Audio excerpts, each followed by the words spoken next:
안녕하세요. 오늘은 이재명 정부 출범 이후 노년층에게 직접적으로 영향을 주는 복지 생활 정책 변화를 한 번에 정리해 드리겠습니다. 핵심은 정확성입니다.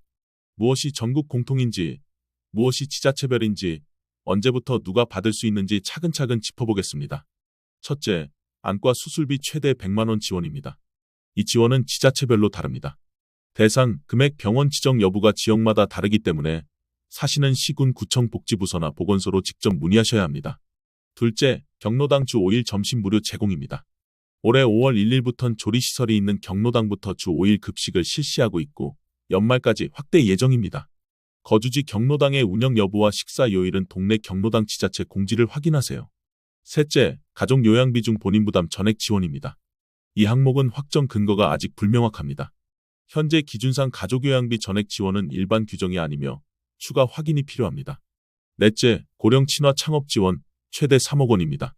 노인인력 개발원 주관으로 고령자 친화기업 지정 시 최대 2억 원, 고령자 다수 고용 목적의 신규 법인 설립 등 노인 채용기업에는 최대 3억 원까지 지원 가능합니다. 또, 만 60세 이상 고령자 1명 신규 고용 시 최대 300만 원 인건비 지원이 붙습니다. 세부 요건, 공고 시기, 심사 기준은 노인인력 개발원 공고를 꼭 확인하세요. 다섯째, 전기 가스요금 에너지 바우처입니다. 이건 기초생활보장법상 에너지 취약계층 대상 제도라 소득 가구 유형에 따라 다릅니다. 평균 36만 7천 원 수준이며 1인 가구 약 29만 5,200원, 4인 가구 최대 70만 1,300원까지 책정됩니다. 신청 지급 방식은 복지로 읍면동 행정복지센터에서 확인하세요. 여섯째, 문화누리카드 연 14만 원입니다. 대상은 기초생활수급자 차상위 계층입니다. 2025년 11월 28일까지 발급 가능합니다. 공연, 도서, 여가, 관광 등 문화생활을 결제할 수 있으니 문화누리 공식 안내로 잔액 가맹처를 꼭 확인하세요. 일곱째, 2차 민생지원금 10만 원입니다. 신청 기간은 9월 22일, 10월 31일로 공지되어 있습니다. 대상 신청 경로 지급 방식은 정부 공식 안내를 반드시 확인해 주세요. 기간 놓치면 미지급될 수 있습니다. 여덟째, 기초연금 부부가맥 폐지입니다. 소득 하위 40% 대상자부터 단계적으로 바뀝니다. 2027년에 부부가맥 20% 10%로 축소, 2030년에 완전 폐지 예정입니다.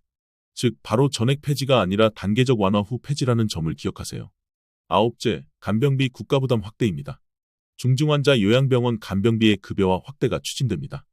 현재는 일부 영역에서부터 적용을 넓히는 점진적 강화 방향입니다.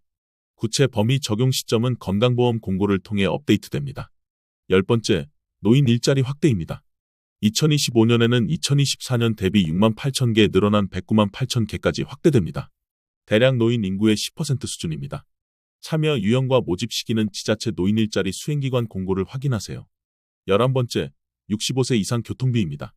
전철은 대도시권 일부에서 무료가 시행되고 있으나 버스, 택시 등은 지자체별 상이합니다. 어떤 지역은 이용료를 부분 지원하기도 하므로 거주지 교통정책을 꼭 확인하세요. 12번째, 통신비 절감 안심요금제입니다. 65세 이상 소득 하위 70% 이하가 기본 대상입니다. 월 11,000원 한도 내 감면 또는 특정 요금제 월정액 50% 감면 같은 형태가 있으니 통신사 행정복지센터에서 본인 조건에 맞는 정확한 감면 방식을 확인하세요. 13번째, 임플란트 지원 확대입니다. 만 70세 이상을 중심으로 틀니 임플란트 시술 비용 절감이 확대되고 일부는 사실상 반값 수준으로 체감될 수 있습니다. 다만 적용 개수 본인 부담률 의료기관 요건은 건보고 시를 반드시 확인하세요. 14번째, 치매 검진 예방 지원입니다. 만 60세 이상은 신분증 지참 후 치매안심센터에서 치매 조기 검진을 무료로 받을 수 있습니다. 선별검사 정밀평가 사후관리까지 연결되니 가까운 치매안심센터에 문의하세요. 15번째, 긴급 돌봄 전국 확대입니다. 질병 부상 등으로 급히 돌봄이 필요할 때 이용 가능한 서비스로 현재 시행 중입니다. 돌봄 시간 대상 비용 분담은 서비스 유형에 따라 달라 보건복지부 지자체 안내를 꼭 보세요. 16번째, 디지털 교육 확대입니다.